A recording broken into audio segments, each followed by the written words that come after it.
इस खूबसूरत श्याम गांव की बेटी हूँ। ग्राम पंचायत मैयर, जहां तक मुझे जानकारी मिली, मेरी टीम ने मेहनत करके गांव का जो परिचय दिया, जहां तक मेरी संज्ञान में आ गया कि गांव मैयर ये दानवीरों की भूमि है। हमारे गांव से ही हमारे बड़े, हमारे बुजुर्ग श्री गुलाब सिंह जी, जिन्होंने गांव में धर्मशाला का निर्माण करवाया। मैं हमेशा ऐसे योद्धाओं को सैल्यूट करती हूँ, सलाम करती हूँ। सेठ बंशीधर जी, जिन्होंने सालासर खाटू श्याम धर्मशाला के में कमरे का निर्माण करवाया। इसके साथ साथ मैयर गांव का इतिहास गौरव से भरा हुआ है और बलिदान और वीरता से परिपूर्ण है।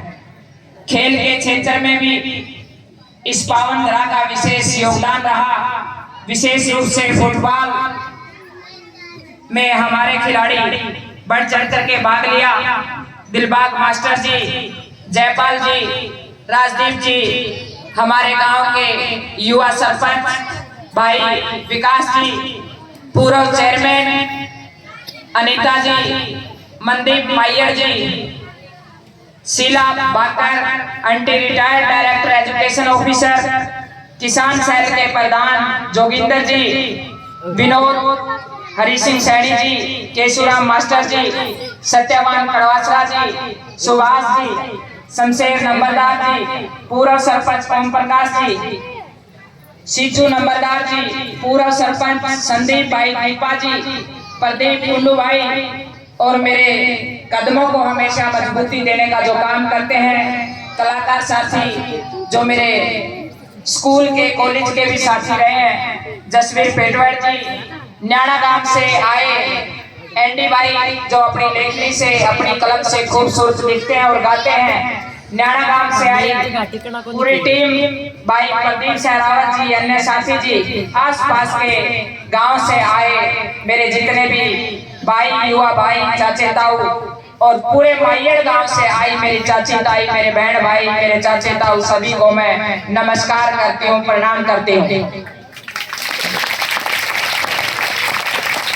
पूरी टीम का मैं दिल से धन्यवाद करती हूँ कि उन्होंने मेहनत करके मुझे इतने बड़े बुजुर्गों का, युवा भाइयों का, मेरी चाची ताइयों का इतना आशीर्वाद मिला, इतना मान सम्मान मिला।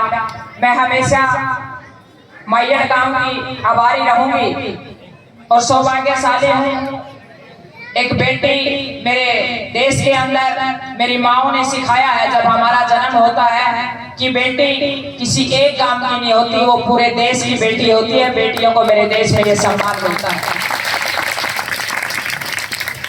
आज यहाँ मेरा आने का उद्देश्य, मैं आप सभी से इस बारे में चर्चा करने के लिए आई हूँ कि एक इंसान का जन्म होता है। मैं अपनी जर्नी से थोड़ा सा इसलिए अवगत कराना चाहूंगी। एक समय था, बहुत सारी चुनौतियां परिवार में देखी, जिंदगी में ऐसे हालात देखे, पिता के साया में कुछ दिन गुजारे, परिवार का अच्छा माहौल भी देखा, विपरीत हालात भी देखे, पिता का इस दुनिया से जाना भी देखा, टोटा भी देखा, नफा भी देखा। बहुत सारे ऐसे हालात छोटी सी उम्र में देखने का अवसर मिला। उन हालातों से बहुत कुछ सीखने का अवसर मिला।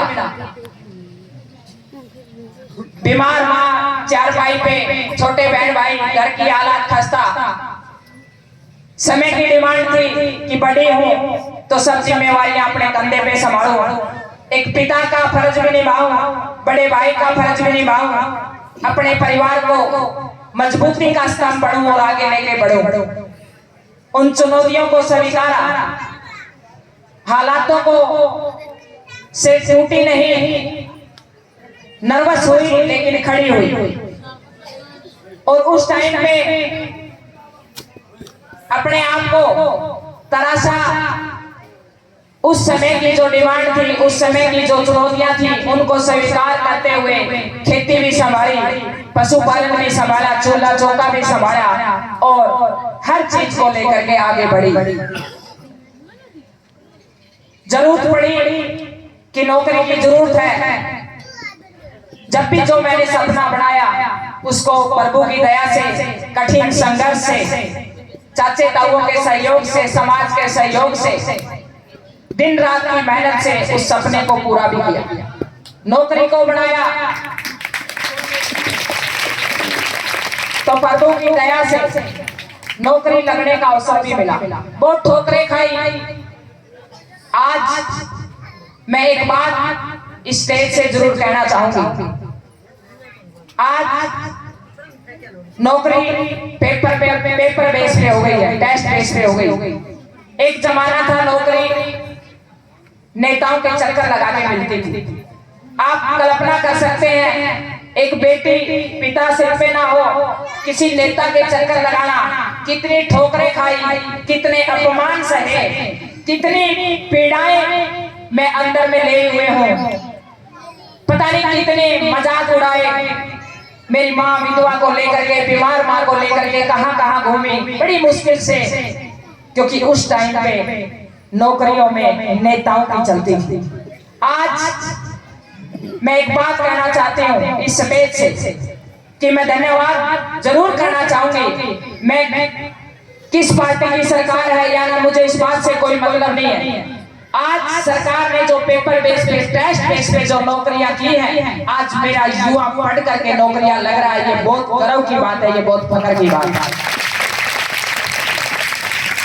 आज किसी नेता के चक्कर नहीं काटने पड़ते, आज किसी के दरवाजे पे नहीं खटखटाना पड़ता, आज किताब पढ़नी पड़ती है। और अगर किताब पढ़ के नौकरी नहीं लगा तो मेरा ये मानना है, जो बच्चा शिक्षित हो गया, जिस बच्चे के अंदर शिक्षा आ गई, उस बच्चे का विकास हो गया और वो बच्चा जरूर किसी न किसी क्षेत्र में जरूर कामयाब होगा।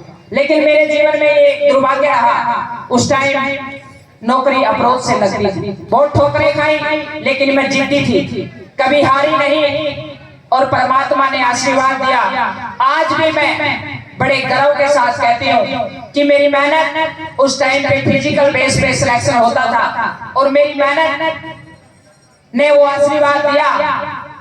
एक पुलिस ऑफिसर ने मेरी मेहनत को पहचाना और एक ही बात कही कि अनीता बेटा, मैं आपको आशीर्वाद देता हूं और मैं अपनी कलम से आपको भर्ती करता हूं। मेरे को लगता है कि तू आगे जाकर के कुछ बड़ा काम करेगा। उस मेहनत ने वो ताकत दी, उस ऑफिसर ने मेरे को हरियाणा पुलिस में ज्वाइन कराया। उसके साथ साथ कभी मेरे पिता ने सोचा था कि मैं खिलाड़ी बनूं, देश का नाम रोशन करूं, देश के युवाओं के लिए, महिलाओं के लिए कोई विशेष काम करूं। मैंने उस कड़ी को आगे बढ़ाते हुए अपने खेल की शुरुआत की। एक ऐसा खेल जब मैंने शुरुआत की तो लोगों ने बहुत मजाक उड़ाए कि जिसको लोग जानते नहीं है,